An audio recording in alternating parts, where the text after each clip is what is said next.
Iran में भयंकर त्रासदी आ गई है। वहां की मुद्रा में ऐतिहासिक गिरावट हुई है। गिरावट इतनी कि $1 बराबर 40 लाख रियाल हो गया है। सोच सकते हैं आप, $1 बराबर 40 लाख रियाल।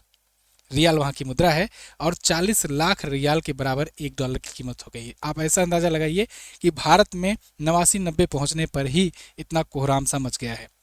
89 या 90 रुपए आज के टाइम पर $1 के बराबर है। ऐसी स्थिति ईरान में आई क्यों, ऐसा संकट आया क्यों, और लोग सड़कों पर क्यों आ गए हैं? लोग अयातुल्ला अल खामेनी के खिलाफ आ गए हैं, विरोध प्रदर्शन कर रहे हैं। जो सुप्रीम लीडर है उनके खिलाफ लोग आ गए हैं। तो ऐसा स्थिति क्यों आया है, ऐसी सिचुएशन क्यों आया है, आज की वीडियो में डिटेल में हम लोग समझेंगे, जानेंगे। आप यहाँ पर देख पाओगे आर्टिकल्स, तस्वीरें, हर जगह कुछ ऐसी हैं कि देखिए लाखों लाखों की भीड़ इकट्ठा हो गई है। लोग धरने प्रदर्शन कर रहे हैं, प्रोटेस्ट कर रहे हैं वहाँ की गवर्नमेंट के खिलाफ, वहाँ की सत्ता के खिलाफ, वहाँ के राजशाही तंत्र के खिलाफ। वही व्यापारी वर्ग, वही आम जनता जो एक टाइम पर राजशाही तंत्र को वापस लाने के लिए या वहां बैठाने के लिए समर्थन में आई थी 1970-80 के दशक में, वही एक बार फिर से इसको हटाने के लिए यहाँ आई हुई है। और कुछ इस तरीके का नज़ारा देखने को मिल रहा है ईरान में।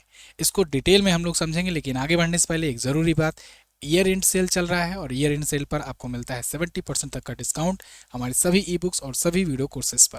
तो जाइए फटाफट से इसका फायदा उठाइए। लेकिन संकल्प बैच और जीएस सफलता 4.0 पर और भी एक्स्ट्रा डिस्काउंट दिया जा रहा है। इस पर आपको MJT कूपन कोड यूज करना है। देखिए ध्यान रहे, संकल्प बैच और जीएस सफलता बैच पर MJT यूज करना है, बाकी सब जगह पर new year coupon code use करना है। MJT यूज करते हो कूपन कोड तो आपको मात्र 119 में मिल जाएगा ये करंट अफेयर और स्टैटिक जीके का आपको बैच। इसमें आपको साल भर के सारे करंट अफेयर आपको पढ़ाए जाएंगे। वीडियो कोर्स है ये, साथ ही साथ आपको जो भी मंथली ई बुक आती है साल भर की वो सब दी जाएगी, हिंदी और इंग्लिश दोनों लैंग्वेज में। और तो और आपको स्टैटिक जीके की भी यहाँ क्लासेस मिलेंगी, topic wise, chapter wise 30+ classes, और सबकी PDF और चैप्टर वाइज मॉक टेस्ट आपको मिलेगा। जीएस सफलता में आप जीएस पूरा कंप्लीट तैयार कर सकते हो, हिस्ट्री, इकोनॉमी, पॉलिटी, ज्योग्राफी सब कुछ। और जीएस सफलता बैच पर भी आपको MJT कूपन कोड यूज करना है।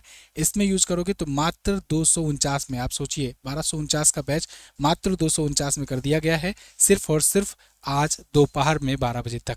तो आप इस बैच का भी फ़ायदा उठा सकते हैं। MJT ऐप पर या दोनों बैच आपको मिलेंगे, MJT ऐप पर ही आपको लेना है। इसके अलावा हमारी आप ई बुक ले सकते हो। तो देखिए अभी वहाँ पर प्रोटेस्ट चल रहे हैं। प्रोटेस्टर्स की दिक्कतें क्या है? दिक्कतें ये है कि अभी देखो वहाँ पर एक तो $1 बराबर 40 लाख रियाल हो गया है। दूसरी अभी और सुगबुगाहट है कि सरकार 2 बड़े परिवर्तन लाने वाली है। इस गिरती हुई इकोनॉमी को बूस्ट करने के लिए या कहीं थोड़ा सा संभालने के लिए, बूस्ट तो नहीं, संभालने के लिए ये लोग 2 बड़े परिवर्तन लाने जा रहे हैं। एक तो टैक्स में वृद्धि करेंगे, दूसरा पेट्रोल के दामों में भी यहाँ वृद्धि करने वाले हैं। ये 2 न्यूज़ जैसे ही आई तैसे ही यहाँ पर कोहराम समझ गया, सभी लोग प्रदर्शन पर उतर आए कि एक तो वैसे ही मुद्रा इतनी गिरती जा रही है और महंगाई बढ़ी हुई है, ऐसे में तुम कह रहे हो कि और एक्स्ट्रा टैरिफ मतलब टैक्स लगाओगे, और ज़्यादा अगर टैक्स लगाओगे तब तो फिर कस्टमर्स की, व्यापारियों की, ये सब की तो हालत ख़राब हो जाएगी, आम जनता की। तो इसलिए यहाँ विरोध प्रदर्शन हो रहा है। अब इस विरोध प्रदर्शन के चक्कर में मार्केट पूरा बंद है। 2022 में लास्ट बार ऐसा प्रदर्शन देखने को मिला था और अभी एक बार फिर से ऐसा प्रदर्शन देखने को मिल रहा है। सरकारी मशीनरी का भी यूज करना पड़ रहा है, आंसू गैस के गोले वगैरह तक छोड़ने पड़ रहे हैं। मतलब प्रोटेस्ट इस हद तक बढ़ गया है, कोई भी सरकारी काम नहीं होने दिया जा रहा है। आप ईरान के प्रमुख शहरों में देखोगे, सिराज, इस्फहान, तेहरान, मशहद, इन सभी शहरों में यहाँ प्रोटेस्ट चल रहे हैं। व्यापारियों के द्वारा दुकानें बंद हैं, ठप हुई है इकोनॉमी, कोई भी व्यापार नहीं हो रहा है। साथ ही साथ जो आम जनता है वो सब भी रोड पर आ गए हैं और सबकी यही मांग है कि भाई किसी भी तरीके से वैट नहीं बढ़ना चाहिए। जो वैल्यू एडेड टैक्स है, जो अब तक 10% था, वो बढ़ करके अब 12% करने की फिराक में है। इसलिए ऐसा नहीं होना चाहिए। इसी बीच वहाँ के जो गवर्नर हैं, ये जब अपने ऊपर बहुत ज़्यादा प्रेशर देखे तो उन्होंने इस्तीफा दे दिया। अब आप समझिए वहाँ का जो सेंट्रल बैंक है उसके गवर्नर ही इस्तीफा दे दिए अचानक से, इतना ज़्यादा प्रेशर बढ़ गया है। इनका नाम है मोहम्मद रजा फरजिन। तो ये 2 बड़ी चीज़ें होने वाली हैं, एक तो पेट्रोल की कीमतें बढ़ेंगी और एक टैक्स बढ़ाने की योजना है। पेट्रोल की कीमतों में इन्होंने 3 सिस्टम लागू किया है, मतलब 3 लेयर में ये लागू करेंगे इसको, जो पेट्रोलियम की कीमतें बढ़ाएंगे। उसमें ये करेंगे कि पहला 60 लीटर अगर एक महीने में लेते हो तब तो 15,000 रियाल प्रति लीटर मिलेगा, अगर 60 लीटर लेते हो एक महीने में। लेकिन फिर 60 लीटर से आगे के लेते हो 100 लीटर तक, तो 100 लीटर तक प्रति माह लेने पर 30,000 रियाल प्रति लीटर का दाम देना पड़ेगा। और उसके बाद अगर आप लेते हो 100 लीटर से ज़्यादा यूज़ करते हो प्रति माह, तो आपको 50,000 रियाल प्रति लीटर देना पड़ेगा। इसको आप ऐसा ही समझ सकते हो जैसे भारत में बिजली व्यवस्था है कि अगर आप 100 यूनिट यूज़ करते हो, 150 यूनिट यूज़ करते हो, तो कई कई सरकारें जो है 100 यूनिट या 200 यूनिट तक बिजली मुफ्त की रहती हैं।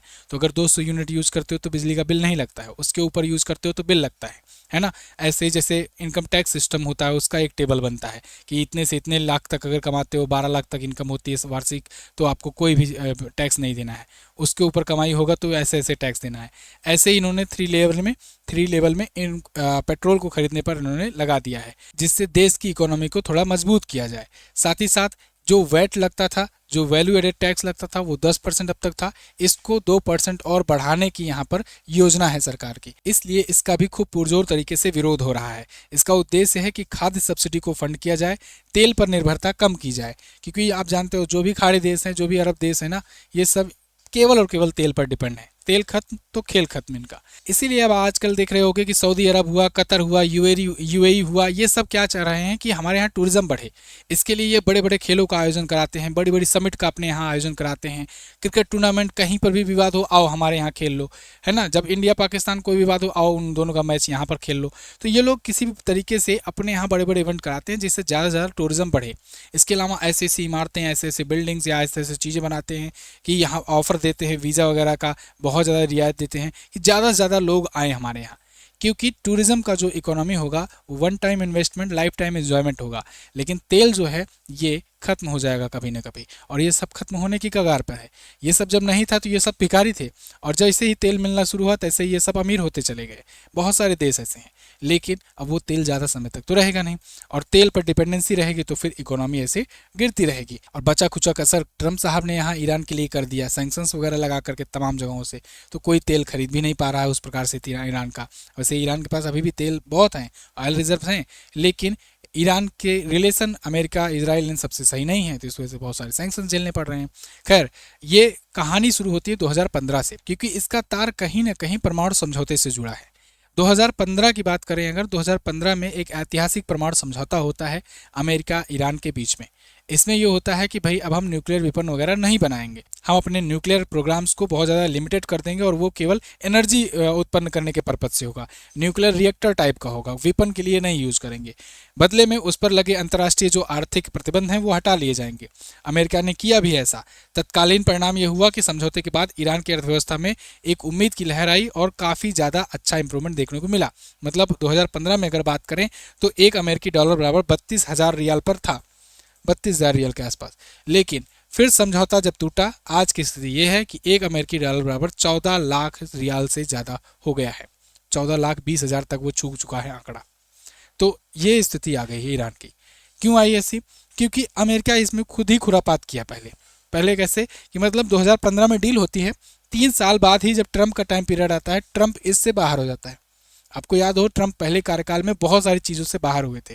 जैसे वो अपने आप को WHO से बाहर कर लिए थे, अपने आप को वो पेरिस जलवायु समझौते से बाहर कर लिए थे, अपने आप को ऐसे बहुत सारे तमाम ऑर्गेनाइजेशन से बाहर कर लिए थे, WTO से बाहर कर लिए थे, जिसकी वजह से बहुत सारा उथल पुथल मचा था।